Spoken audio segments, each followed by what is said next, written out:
Nakakatuwa ito si Shubi, nakausap namin. Ay, ano nga sabi? Eto. Nung nagkita ko kami ni Donnie, yung Donnie na love says, sorry, nung nagkita kami ni Donnie nung Bello event, sabi niya sa akin, kasi nung natimbita po kami ng Tito Bernard sa birthday niya, hindi ko po alam na nandun siya.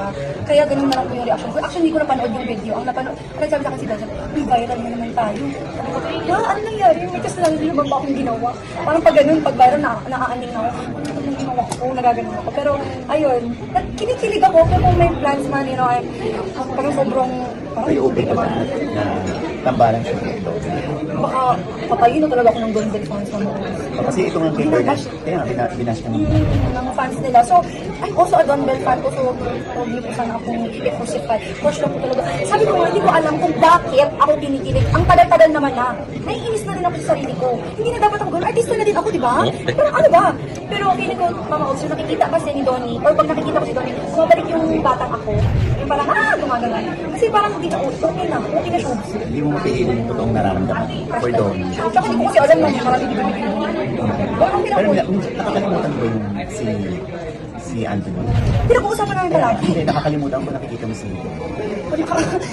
Kamukhang kamukha sila eh. So parang, hindi, syempre, nandyan pa rin sa isip ko si Edgar. Pero syempre si Donnie parang, nandyan talaga siya. Nakaalala ko yung mga moments from Ogs na feeling ko hindi ako magiging artista. Yung akala ko magiging fan ng Up Forever.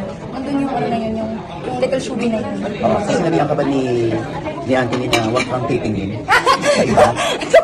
Sobrang supportive po yan. Sobrang supportive po yan. Parang yung una na hindi ko naiintindihan yung pagka-fan ko. Pero alam niyo naman walang patutungan. Kasi hindi naman magkakatotoo, hindi naman para maging kami ni Donnie. Alam naman na wala talagang chance. Ganun siguro po talaga kapag alam kong walang chance. Ayan na. Ano sasabi mo sa Don Del fans? Kung Oo, wala ikaw po na talagang nagtatapos na wala kang chance, talagang friendship lang ka. Oo, tama.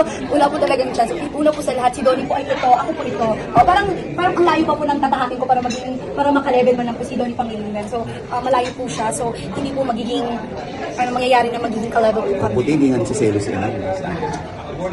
Karapatan ba siya? Ayan.